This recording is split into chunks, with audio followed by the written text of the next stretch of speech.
You know, best practices. Let's go down the best practice list for podcasts.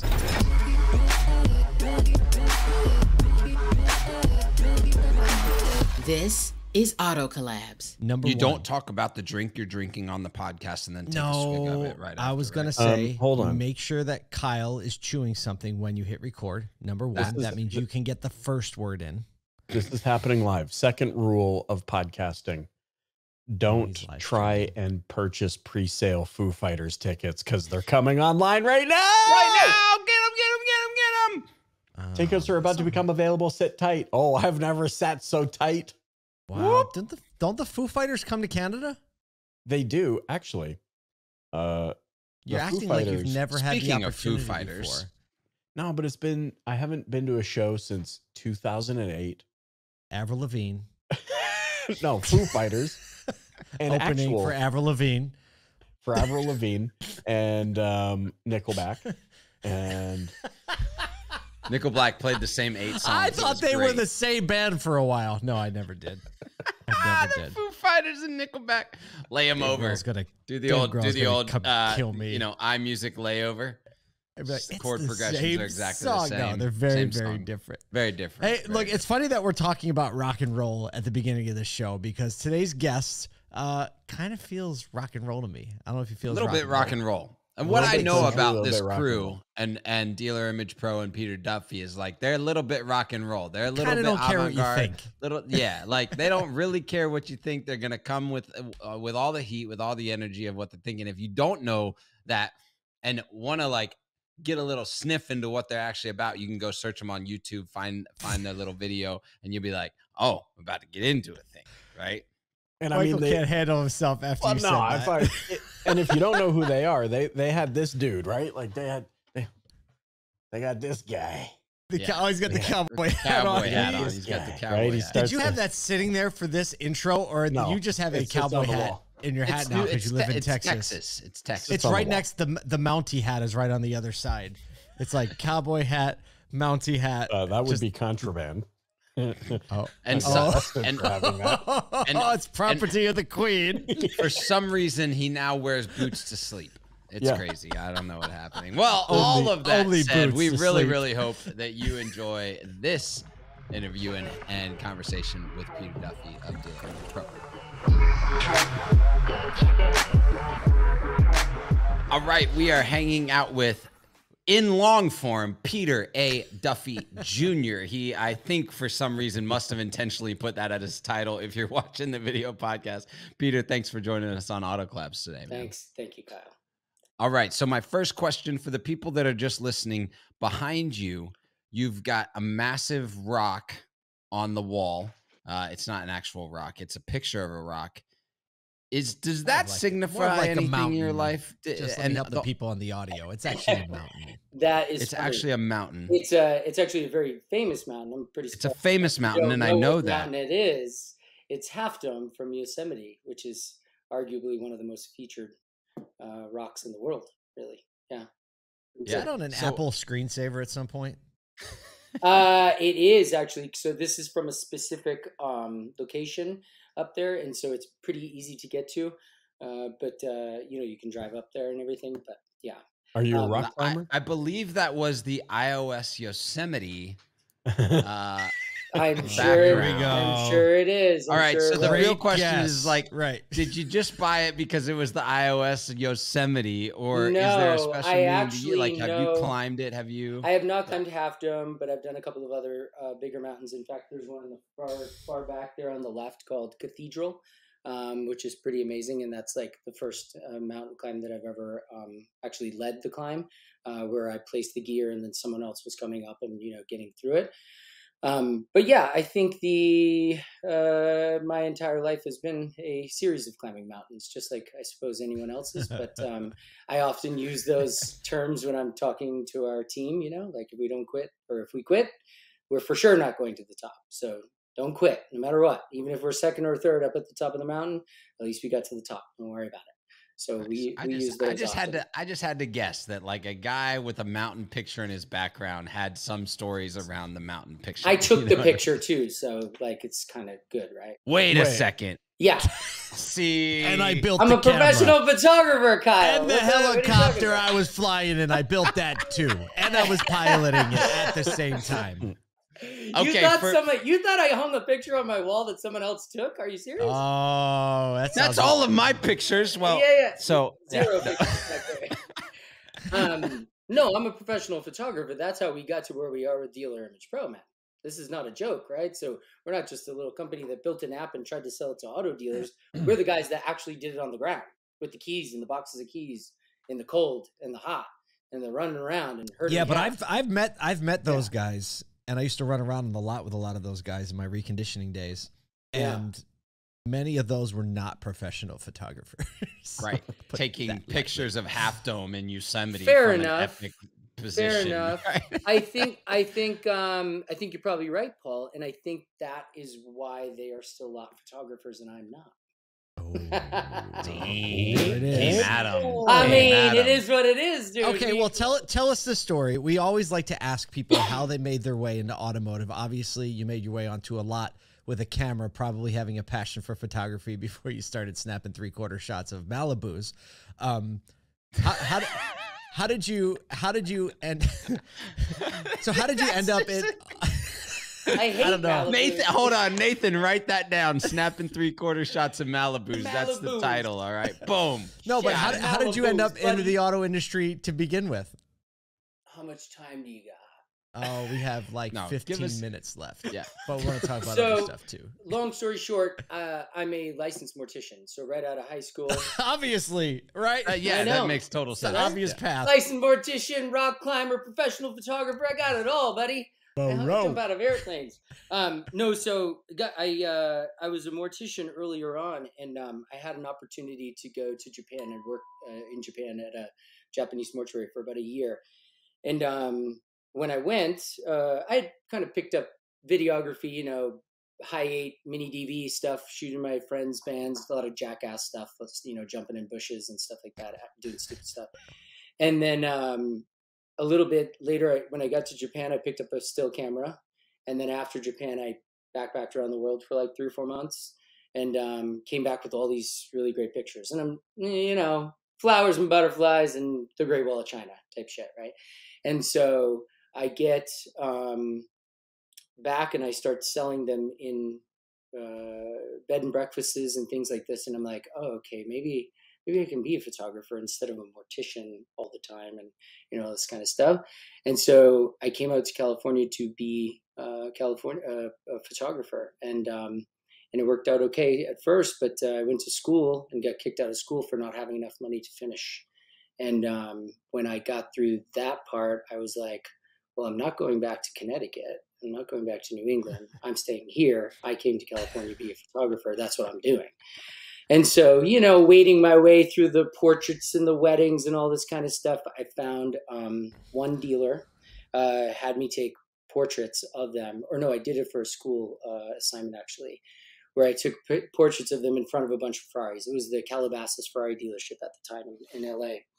And they came out really cool. And I was like, oh, okay, I kind of see where this is going. And the general manager had me go photograph the Concorso Elegance. Have you ever been there in Monterey? Yeah, it's a very prestigious car show. Like if you ever thought you knew how much money there was in the world, you don't know until you go to this thing. If you ever want to feel super the women with the babushkas, if you ever see, right? Yeah. Lines of Ferraris, post and pre-World War II cars, this kind of thing. Oh.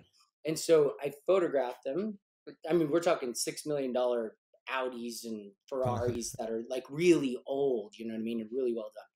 And so I came back from there and I gave all the pictures to him and he goes, hey, we're going to use this for the Auto Group magazine, this kind of thing. And I was like, great, this is cool. And I kind of walked out of there and I was like, oh, cars, I love. Photography, I love. And then it was like, oh, I see what's going on here. Now, and so the two came together. Chevy Malibu on a lot.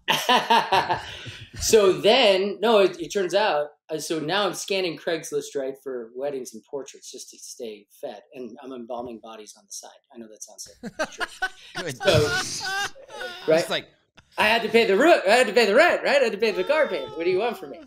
So Ferraris, flowers, and bodies. And you know, bodies that's like just his falling from the tagline. sky. So then this dealership in Southern California, and this is 2009, by the way, built a studio because you remember eBay Motors was going to be like the next big thing. It's kind of like the cars.com or the Auto Trader. And so there was this one general manager, Steve Chapman, who was like really forward thinking at the time. And he goes, I'm going to build a studio. I'm going to have professional pictures. I'm going to put them out. And so I didn't even answer the Craigslist ad. I just went right to the dealership. I was like, I'm your man. And they're like, cool, shoot two cars and figure it out. And I knew they built the studio, but didn't have enough light in there and stuff because of my knowledge of photography. And I went back to my garage and got every light I had, came back down there, shot the 2 cars. They loved it. And I agreed on this whopping price that you would never get today per car. And so then I'm photographing 60, 70 cars at $75 a piece or something at the time. And it was nice. Yeah, which doesn't happen now. I think these kids are out there doing it for 15 or 20 bucks nowadays, right? And so, and inflation goes up, which is crazy. But anyway, so you have me doing this, and then I kind of duplicated that. They gave me another store, et cetera, et cetera. I saw the writing on the wall. And I've been an entrepreneur my whole life. But you get to that point, it was like, cool. Now we have 35, 40 dealers, 25, 26 photographers. It's a good business, like, you know, but it's also a landscaping business, right? Like, I mow your lawn, you pay me the money. There's no scalability. There wasn't any kind of people. Like that, right. So in 2016, you'll love this part. We're moving into some new offices. I have these really good friends of mine that own a bunch of Domino's pizzas, super business minded, and we're smoking some weed, and we're moving into our new offices. It's a very Northern California story. Remember, he's in Northern California, everybody. He's in Northern California. So he's not in And we're like, Wisconsin, we have an idea for these commercials. You can bleep it or whatever, but, you know, we got to add a little spice to this, can't we? It's not a bad word. It's the story. Oh, no. Did we lose it? Hello? Yeah, I got it. Yep. All right. Uh-oh. Here's the part where the entrepreneur gets interrupted by a phone call, and then it messes up his earbuds, and Michael and Kyle and I are sitting here staring at Peter, and we can no longer hear him. So he's putting his earbuds back in. Earbuds are strange. And now the narrators... Oh, hey, we're back, everybody. Thanks for staying with us through that segment. We just narrated our way through that. We just I left you on a cliffhanger with the weed, right? See? It's perfect. Yeah. It's perfect. That wasn't intentional. So my friends go, hey, you need to scale. And we're getting calls from different parts of the country, but I can't go do photos in Missouri, right? Like for, at this time, $35 a piece or $30 a piece. And I was like, okay, but I need to get them to do the proper compositions. And like in that moment, I was like, oh, if I could give them a wireframe guide and teach them where to stand and take these pictures in sequence and then send them to me, we can edit and put these online and box them up and publish them for the dealership. And I was like, okay, I'm doing it. And we invented wireframe guides, even though everyone else does it, by the way. So we got the patent on that, did the whole thing, and we went right for, this is 2016. So then I accidentally sold 8 dealerships by just chance. They were already existing clients of ours, but they wanted more coverage. And then I was like, oh, in-house gets them faster time to market, and it all started to kind of come together. And so then fast forward to today, and we have, I don't know, hundreds and hundreds. I'm not going to throw out numbers, but it's hundreds and hundreds of dealers in 5 countries. So it's a pretty fun story. Yeah. What kind of, so you have captured people in peak moments of their life at weddings and such, and you've also seen them at the end of their life as a mortician. What sort of philosophical beliefs have you thought through about life in general, and how has that contributed to the leader that you are today? I think you're just not that important. You're on a blue ball flying through space, right? You're only important to the people that really love you, your friends, your family, and that sort of thing. And when you have a team that trusts you, right? So having, being a leader means being able to have a relationship, right? Like they have to trust me and I have to trust them, but I actually have to trust them first. And then also to show them that I'm a little bit vulnerable. So I have to make sure that I know when I'm wrong, I say it out loud. So they go, Peter admits he's wrong. We can admit when we're wrong as well, or when we're incorrect, and we can kind of fix things faster. But overall, I think people don't take enough risk. And I was probably like scared to take risk too. I'm afraid of losing the things that I've acquired in my life, whether that's monies or things or whatever, but I kind of don't really care about that now. I'm kind of like, when you get into your 45s, you kind of care less about what people think about what you wear, you know, that kind of thing, as opposed to being in high school when it's so important. And I think that now I'm in it for the glory. I don't care about the money. Like, so if I do right, or my team does right by the dealership, and we deliver what we said we were going to do for results, and they know that, we have a ridiculous retention rate. Like, people stay with Dealer Image Pro for a long time. We have clients that have been with us since we used to shoot cars, which we don't do anymore. So it's pretty great to be a part of that, and you could take it all away, and I'm smart enough to build it again, and I have the team behind me to be able to do it. So do you still like? Are you still a photographer at heart? Like, are you still carrying a camera on vacation? There's and literally a multimedia guy right here doing it right now, and there's another camera right here, and we have all the same gear. So you guys have seen these cowboy videos that we do, right? The cowboy. Yeah. So we produce those entirely in house. The only thing is I'm directing at that point usually, but Louis and I usually write them, and we have the same cowboy guy, and he's pretty great comedian. But my best friend is a cinematographer out of New York City, so we just like assemble the team. We have a blast, and those things are, I don't know, $150,000 commercial we do for 50. You know what I mean? Because we know how. Whose idea was it to have the cowboy walking around NADA talking into a banana like he was on a cell phone? A little bit of all of us. He'll be at Digital Dealer too. We're not going to get him for ASOTU, or ASOTUCon, but he'll be there at Digital Dealer. I thought it would be a little much for ASOTUCon. Plus, it's our first time. We want to get to know you. It's a smaller thing, you know. Everybody be like, okay, yeah, here's a bracelet. Yeah, banana guy. Yeah, and then it's over, right? So the commercials. Let's talk about the commercials for a minute. Like, getting to know you a little bit here.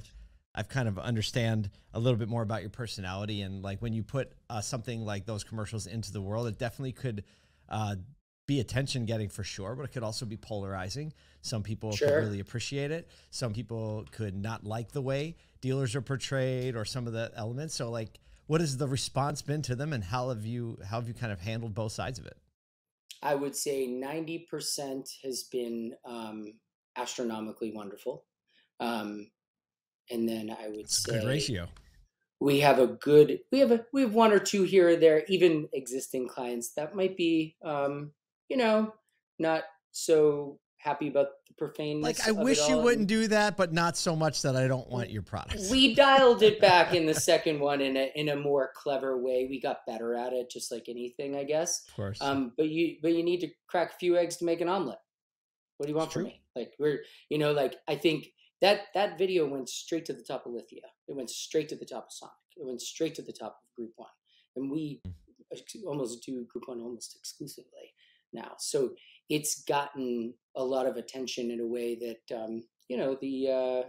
the man soap, Sasquatch or Dr. Squatch or whatever it is, right? That's what we're aiming for. Oh, that Dollar Shave Club, the Sasquatch. Yeah. Yeah, absolutely. So we'll continue to do that. In fact, we're probably going to have that guy on retainer here shortly, and he's going to do a lot more for us. That's amazing. Yeah, pretty cool. It's definitely when I think about brand development in general, like distinct and memorable are at the top of the list for what you want in a brand. And oftentimes that's confused with fashionable or fancy or refined. Right. but if it's refined or fancy and not distinct or memorable, then you just disappear really quickly. Well, there's two things happening there too. Like, one, we know how to have fun, clearly, right? But when you get to our website, it's very clean and very serious, because what we're doing for you is very serious. How we get your attention, or we want to show you that we are fun people to work with, right? Without, like, going too far, but making sure that when we need to be professional, we are, right?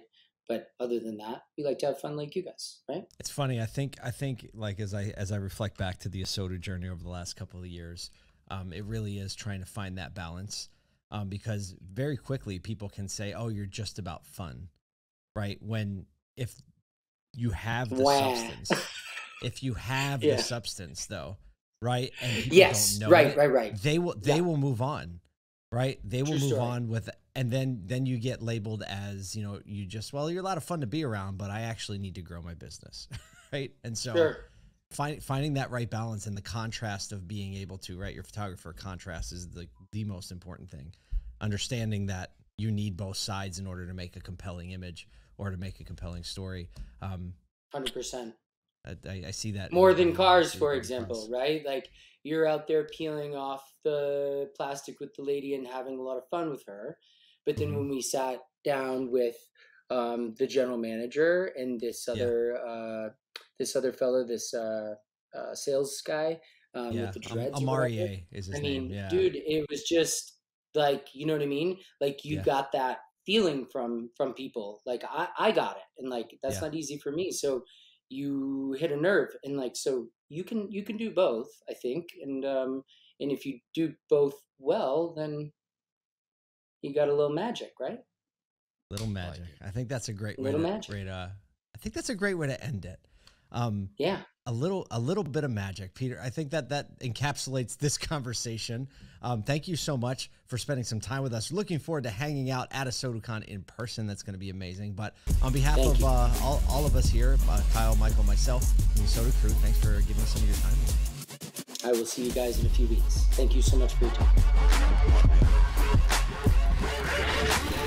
Okay, coming back into this, I think what we ended the intro on, talking about Cirillo in cowboy boots, and just like that mentality just felt so on brand for this episode. Absolutely. Yeah, it was like, I mean, just the fact that like photos, flowers, and dead bodies, were kind of the themes of everything. It's like, of course that runs together to creating an automotive-centric SaaS company.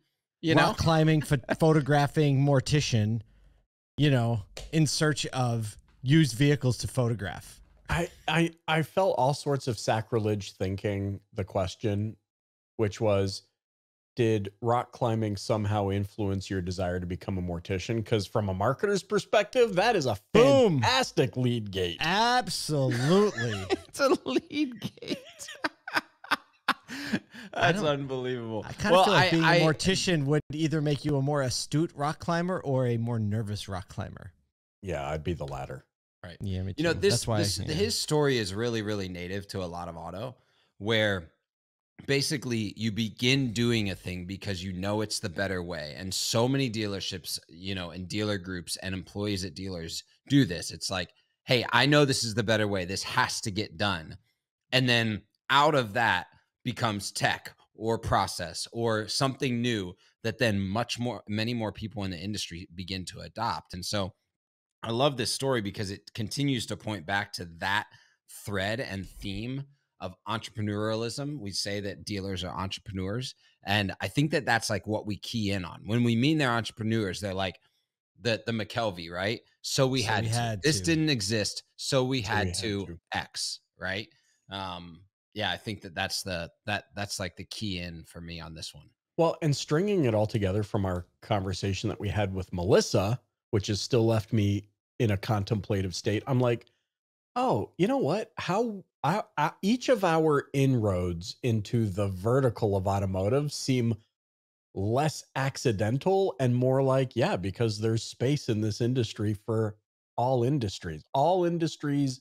This is like 7 degrees of Kevin Bacon. Of course, he was a mortician, rock climber, photographer who what did he say? Flowers, butterflies, and the Great Wall of China his way into automotive. Cause like that's all roads, 7 degrees of automotive. All roads lead into automotive. That's great. All roads lead to automotive. That'll be the next podcast we start. Hey, well, we hope you enjoyed this episode. No, I'm taking it.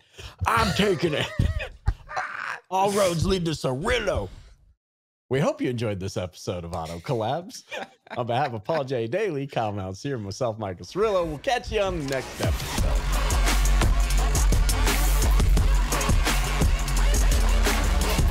Welcome to Auto Collabs.